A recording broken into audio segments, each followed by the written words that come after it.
من الشيطان الرجيم بسم الله الرحمن الرحيم يا بني إسرائيل اذكروا نعمتي التي أنعمت عليكم وأوفوا بعهدي أوفي بعهدكم وإياي فارهبون. ندیز کی نوسوالا تر سيقول السفهاء پوری دا بنی اسرائیل ته خطاب ده. اول د دې لک تاریخ وایو د بنی اسرائیلو چې د دین لک خبر شي دا ټول سپاره وس اخو بنی اسرائیل ته خطاب ده. ابراهیم علیه السلام په عراق کې پیدا شو، بابل کې. د عراق په خوانه نوم چې دنو بابل له، او ابراهیم علیہ السلام لا اللہ تعالی نبوت ورکو، دعوت شروع کو، خو هغه چا په خپل علاقه کې او په خپل کلی کې چا پرې نه خودلو. باچا هم چې دنو خلاف شو، تر دې پورې چې خلکو په هجرت باندې چې دنو مجبور کو. او د ابراهیم علیہ السلام بیبي و سارا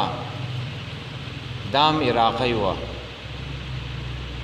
نو دیو د عراق نه چې دنه ووتله، ځکه دا یهودیان وایي او دا وسنی دی وایي ابراهیم علیه السلام زموږ پیغمبر دی او موږ وایو زموږ پیغمبر دی. نو دا جګړه په کوم ځای کې ده دې ته اوس ګوره. نو دیو د عراق نه چې دنه ووتله او د دې سره بیا د دې ورارم چې دنه ملګری شو لوط علیہ السلام. الله تعالی غلم پیغمبري ورکا او هغه الله تعالی اردن ته چې دنه ولېږلو. نو دا سارا بیبي چې دنه لاړه او هجرت یې وکړو، شام ته لاړه او د شام نه چې دنه بیا مصر ته لاړه، مصر ته هجرت وکړو. تاسو ته بیا واقعه معلومه ده چې هغه د مصر بادشاہ چې کوم و نو هغه ډېر ظالم بادشاہ و، او د چا سبا چې دنو زنانه ور سره و نو هغه به چې دنو نیوله، او چې چا به ویل دا زما خور ده نو بیا هغې ته څه نه ویله. نو ابراهیم علیه السلام په دغه ځای کې سارا ته وویله چې ته وایې چې دا زما ورور دی او زه د دې خور یم، اسلامي ورور او خور. نو دیو ته څه ونه ویله او دې بادشاه وله چې دنو یوه وینځه ورکړله هاجره، دی وله ورکړله سارا له، وایي دا به ستا خدمت کوي. بیا دې اوس موده په مصر کې و، د مصر نه چې دنو لاړه فلسطین ته لاړه، کنعان ته. نو فلسطین په خوانې نوم چې دنو کنعان دی. او بیا چې دنو سارا راولګېدل او ابراهیم علیه السلام نه دا هاجره چې دنو په نکاح باندې ورکړله چې دا ستا بیبي شوله. نو دیو چې دنو لاړه کنعان ته. نو ابراهیم علیہ السلام له الله بچی ورکو د هاجری بیبی نه، اسماعیل علیہ السلام. او سارا له چې دنو الله بچی ورکو اسحاق علیہ السلام. الله تعالی ورته حکم وکړو چې د هاجره او د اسماعیل واخله او د مکې په دې غرونو کې چې دنو پرېږده. یو مرکز بدل ته جوړیږي، یو مرکز به په فلسطین کې جوړیږي. یو زوی هلته پرېښودلو، یو زوی چې دنو دلته راوستلو عربو ته. او د ابراهیم علیه السلام بله ښځه وه قطوره، د هغې نوم و، او د هغې نه بچی پیدا شوی و میداین. دا اوس چې مدین دی، مدین دا هم د ابراهیم علیه السلام بچی و. په دې خاندان کې بیا شعیب علیه السلام راغلی دی، خو د دې تذکره دومره نه کېږي. تذکره ټوله چې دی نو د اسحاق علیه السلام او د اسماعیل علیه السلام. نو اسماعیل علیه السلام بچی وله الله تعالی ورکو ابراهیم علیه السلام له، او دوی چې دی نو دلته په دې پاران په دې غرونو کې پرېښوده، د مکې په دې غرونو کې. هلته یوه قبیله راله بنو جرهم، د یمن نه قبیله راله. نو هغه ځای کې چې دی نو زمزم اوبه راوتې وې، جبریل چې دی نو هغه خپل وزر والی او د هغې په وجه اوبه راوتې وې، نو دلته دا قبیله آباده شوله. اسماعیل علیه السلام الله په دغه کې غټ کو او په دغه کې وعده مو کو او د الله تعالی کور چې دنو ابراهیم علیه السلام او اسماعیل علیه السلام خانه کعبه چې دنو جوړ کړل او الته اسحاق علیه السلام آباد شو نو هغه له الله تعالی چې دنو بچي ورکو یعقوب علیه السلام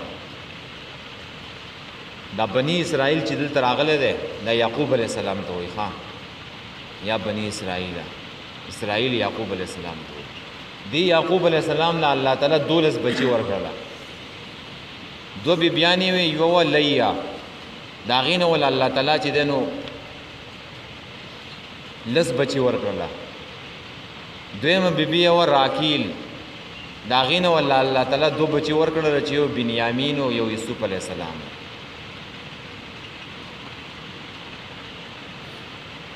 نو دا په کنعان کې چې دنو اوسېدله او دا ابراهیم علیه السلام نه د عیسی علیه السلام نه 2160 سال مخکې تیر شوی دی اوس 2019 دی که نه دا د عیسی علیه السلام د پیدایش دومره کاله وشو 2019 او چې ابراهیم علیه السلام کې مخکې تیر شوی دی 2160 نو دا هغه چې جمع کېږي 4000 سال ته ورسېدله ابراهیم علیه السلام اوس پورې 4000 کال وشو 4000 کاله نو بیا د دې یعقوب علیه السلام زامن راولګېدله او د یوسف علیه السلام سره چې دنو حسد او کینه وکړله او هغه چې دنو کوی ته واچېللو او بیا یوه قبیله راله او د هغې کوی نه اوبه رااخېستلې نو په هغې کې یوسف علیه السلام راووتلو نو دا ورونه یې راله نو دوی په هغه قبیلې باندې چې دنو استه خرڅ کو په 100 درهم باندې خرڅ کو دې قبیلې چې دنو یوسف علیه السلام ویوړو مصر ته ماشوم او په مصر کې چې دنو په بازار کې چې دنو خرڅ کو یوسف علیه السلام د باچا کور ته لاړو د عزیز مصر کور ته نو الته چې دنو هغه پاتې کېدو بیا تا ته واقعه معلومه ده چې د عزیز مصر ښځې چې مطالبه وکړله نو بیا الزام په یوسف علیه السلام باندې ولګولو د هغې پاکي چې دی نو هم وشولله بیا یوسف علیه السلام جیل ته لاړو په جیل کې چې دی نو بیا کسانو خوب ولیدلو او بیا چې دی نو بادشاه چې دی نو خوب ولیدلو او په هغه زمانه کې چې دی نو کاهنانو جادوګرانو څوک د خوب د تعبیر نه چې دی نو خبر نو کومه سړی چې د جیل نه آزاد شوی او خوب یې لیدلی او نو هغې بادشاه په مخکې تذکره وکړله چې داسې په جیل کې یو کس دی او هغه د خوبونو تعبیر راوباسي نو هغوی وویله چې ورشه د جیل نه چې دی نو راولئ بادشاه حکم وکړو یوسف علیه السلام ته چې دی نو لاړو خبر ورسېدو یوسف علیه السلام وویل زه به تر هغې وخته پورې نه راوځمه تر څو پورې چې دی نو زما صفایي نه وي شوي بیا هغه ښځې چې دی نو راوغوښتلې بادشاه چې دا څه قصه شوه دې ښځو لاسونه ولې کټ کړو نو بیا هغه زلیخې وویله چې دا ټول ګناه ماته و او په دې کې یوسف علیه السلام ته څه ګناه نه و آخر دا چې یوسف علیه السلام د مصر بادشاه شو د مصر حکمران شو دا کم بادشاه چې د مصر و عزیز مصر دام ګوره د مصر نه و خپلو دا د بهر نه راغلی و بادشاه شوی او دویم پسې یوسف علیه السلام د بهر نه چې دی نو راغی او بادشاه شو په مصر باندې حکمران شو د 13 کالو په عمر کې دی حکمران شو او ټول چې دی حکومت کړی دی نو هغه 125 سالو یوسف علیه السلام پکې 40 سال کړی دی د دې نه علاوه بیا د دیو د ورونو د خاندان کې دا روانو نو بیا د دیو هغه ورونو باندې په علاقه کې چې دی نو په کنعان کې قحط راغی نو په مصر کې فراواني وه نو هغوی به چې دی نو مصر ته راله څو ځله راله او قصه تا ته معلومه ده زیر ته مختصر کومه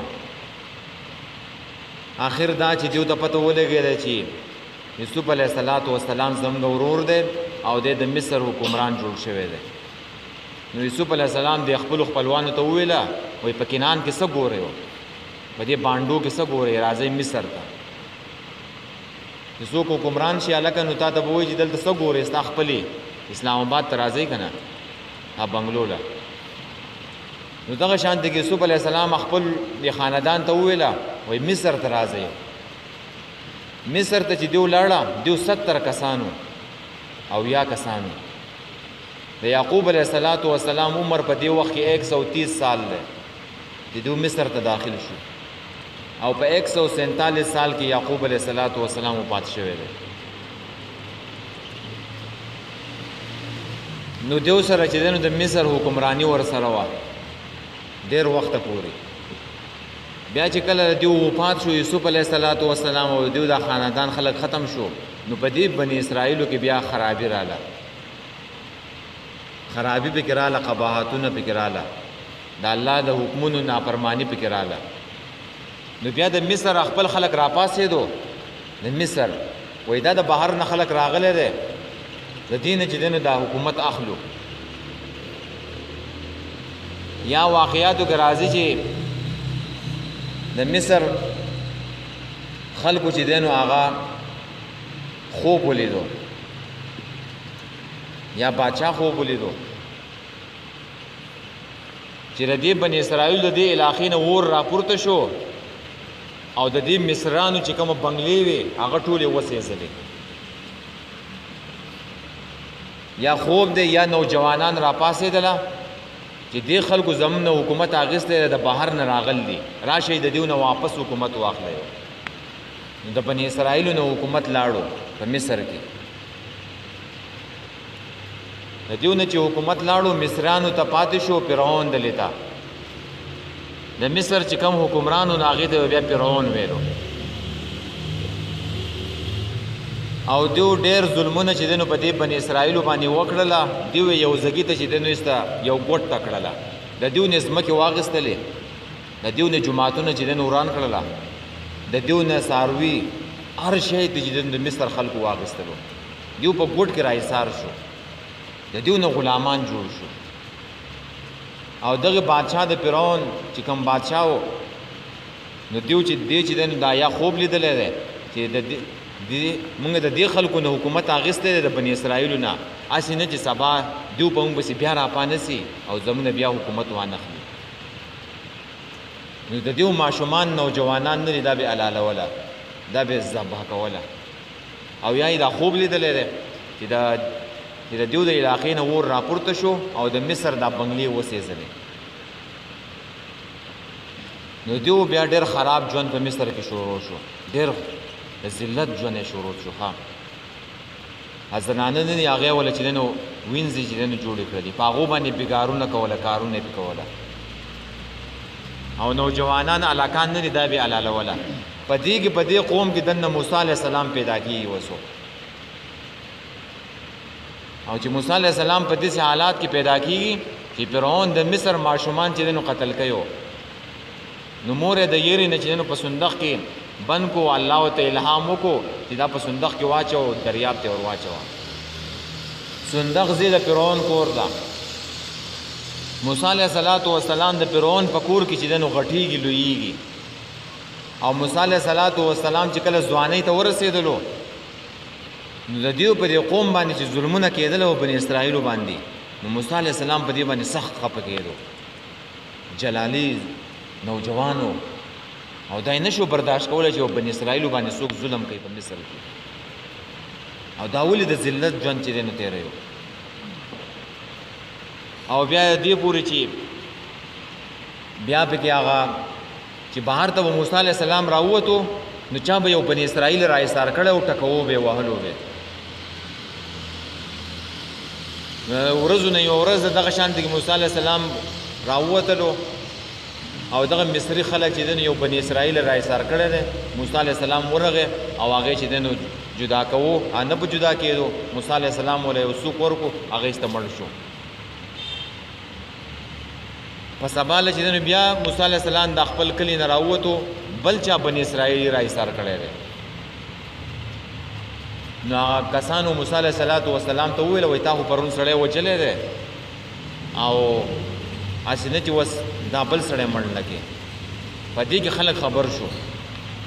چې خلک خبر شو فرعون ته چې دی نو خبر ورسېدو چې داسې چې دی نو موسی سړی چې دی نو وچلی دی نو موسی علیه السلام هجرت وکړو د مصر نه راغی مدین ته چې دی نو لاړو په مدین کې بیا موسی علیه السلام 10 کاله تیر کړل د شعیب علیه السلام سره او شعیب علیه السلام ول خپل لور چې دی نو په نکاح باندې ورکړله 10 کاله پس چې دی نو بیا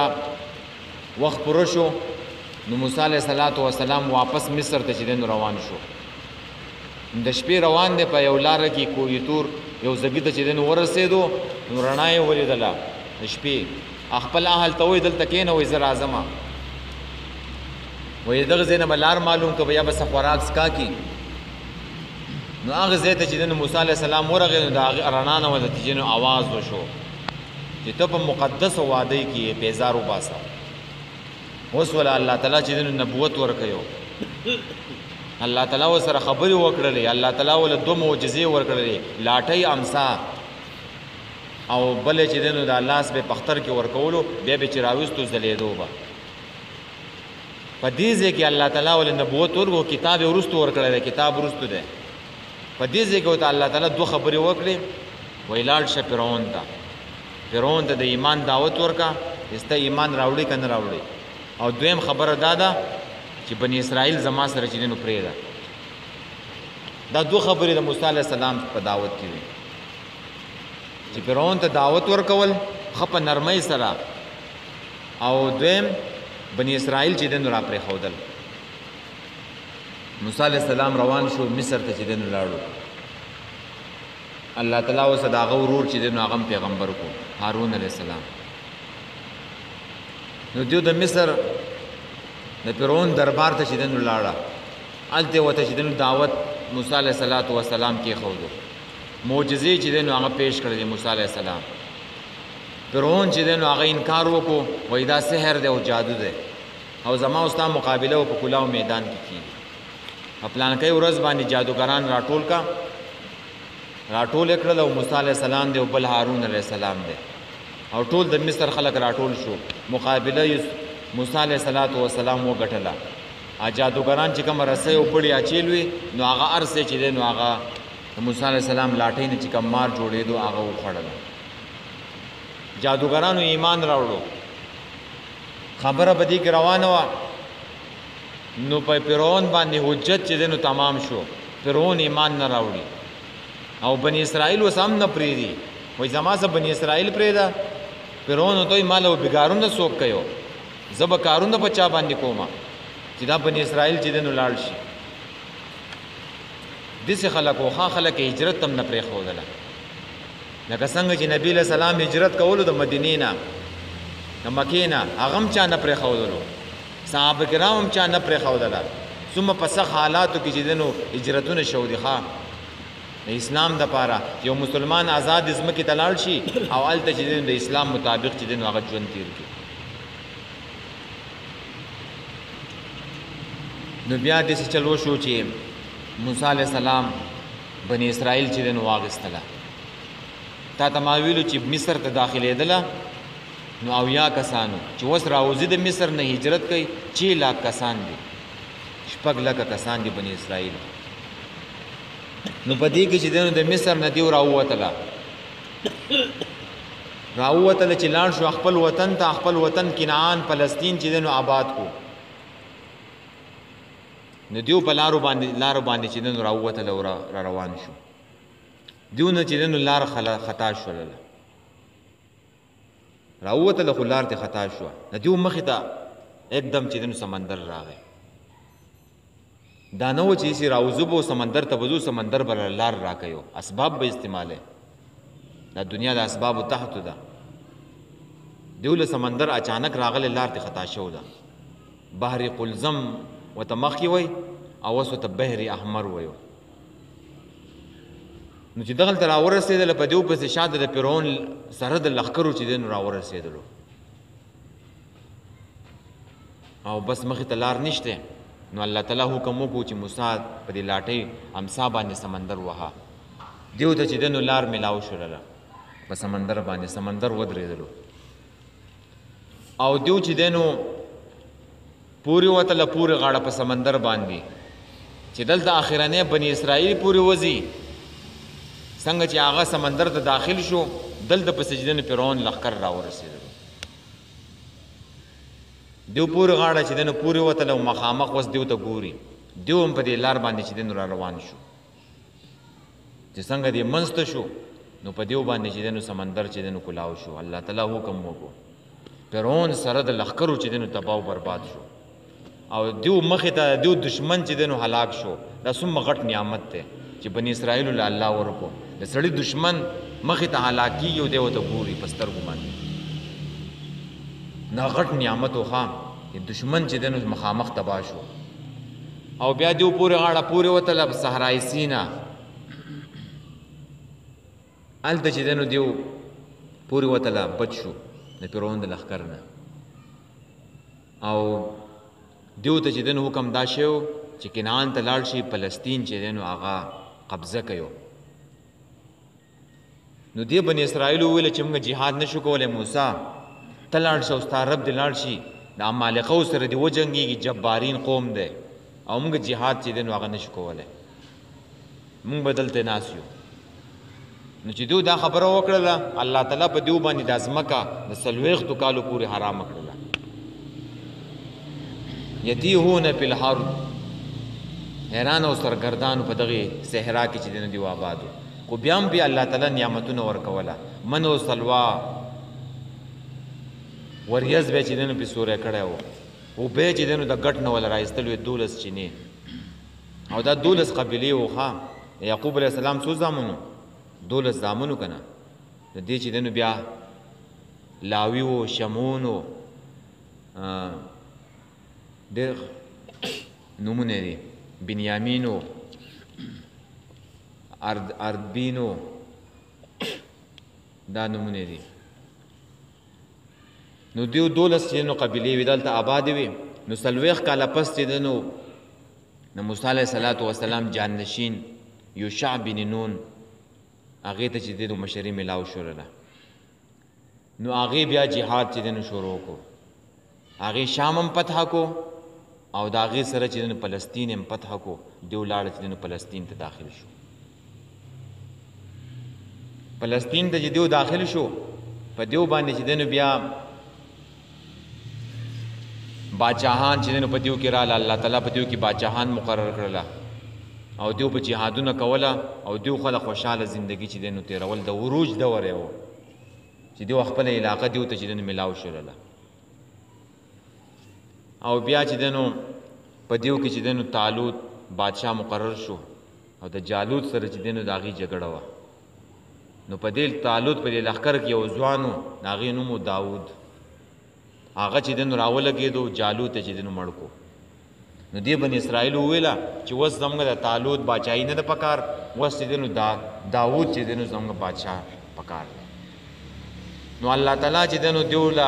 په دیو باندې بل د عروج دور راوستلو چې داود علیه السلام له الله تعالی پیغمبري ورکړله او باچایي یې ورکړله دا بني اسرائیل طاقتور قوم جوړ شو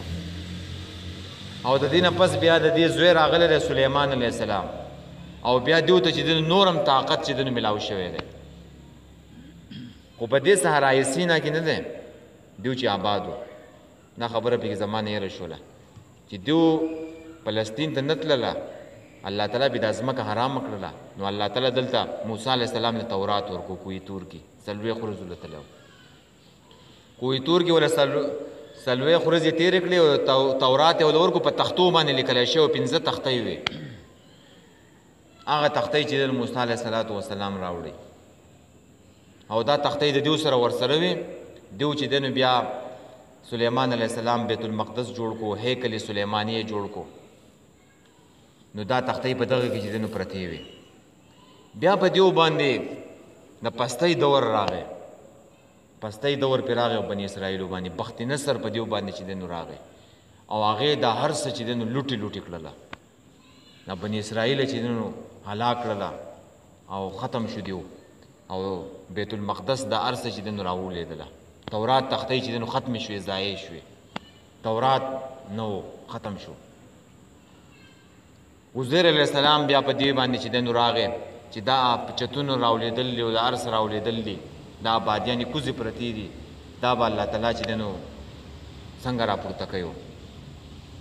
نو په دې باندې الله تعالی چې دنو سل کاله مرګ راوستلو او دای چې دنو بیا راپورته کو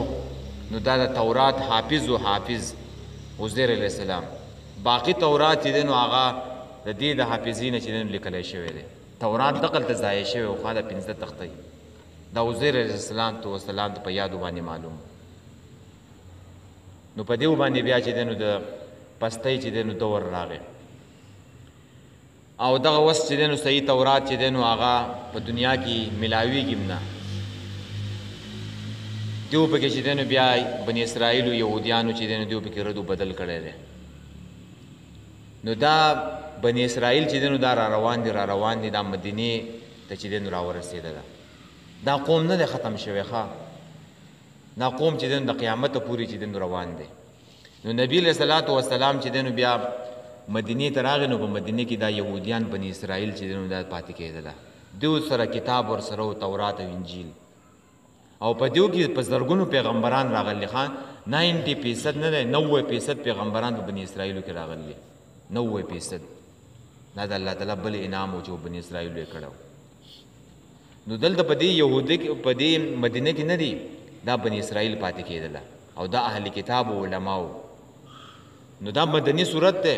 نو الله تعالی چې دنو اخرنه پیغمبر راولېګو په بنو اسماعیل کې راولېګلو په بنو یعقوب په دی اولاد کې رانغه بنو اسماعیل کې راغی او دیو چې کومو دیو د یعقوب علیه السلام اولاد ده نو دیو حسد وکړو کینه وکړله دیو په تورات کې په انجیل کې الله تعالی وسره دا وعده کړو چې اخرنه پیغمبر برازي او هغه به منئ نو دی يهوديان ویلله وای دا که په دې طرف کې راغله وې د یعقوب په دې نسل کې موږ منو دی جګړه اصل کې دا ده خدا د بنو اسماعیل کې راغی او د اسماعیل مور چې وا نو هغه انزوا لونډي وا مونږ چې دنو دا نه منو که په دې لاین کې راغله وې د یعقوب په دې نسل کې نو بیا چې دنو موږ منو دو دا ولې زم د دې لاین نه چې دنو لاین بدل شو اخرنه پیغمبر خدا د الله تعالی کار دی کنه چې چاله پیغمبري ور کوي یختص برحمته من یشاء الله تعالی خپل رحمت لپاره چې دنو څوک خاص کوي يهودي نو به تاسو نه کوي چې پیغمبري چې دنو چاله ور کما او د الله تعالی شان دی نو دیو ته ویل کی وس دا ټول خطاب دی بنی اسرائیل ته د مدینه يهوديانو تاسو علما اهل کتاب یو چې تاسو ګوره دا پیغمبر ومنئ تاسو د لاندې چې دنو ثم خلق ته نو هغه به دا پیغمبر ومني د دې ملګرتیا وکي امیان نه د علماء ته ګوري چې هلکه دې خلکو نه منو دی امیان چې کوم عام خلکو چې هلکه دا مولیان دي چې دیو نه منو دی نو بیا خو څه چللی نو الله تعالی ورته وایي اوله کافرین مه کېږئ تاسو علما یې تاسو د یعقوب اولاد یې بني اسرائیل اولاد یې اسرائیل چاته وایي یعقوب علیه السلام ته وایي او اسرائیل معنی ده عبدالله اسرا باندې عبد ایل باندې الله دا د عبرانی زبان لفظ دی نو دلته چې دنو یعقوب نه ویلو چې اے د یعقوب علیه السلام اولاده و اے بني اسرائیل اے د عبد الله اولاده تاسو پلار ته وګورئ څومره نیک سړی و د هغې په اولاد کې څومره پیغمبران راغلي لکه سړی چې د مولوي صاحب زوی ته وایي هلکه وایي پلار دې چې نو ښه سړی و علم یې حاصل کړی و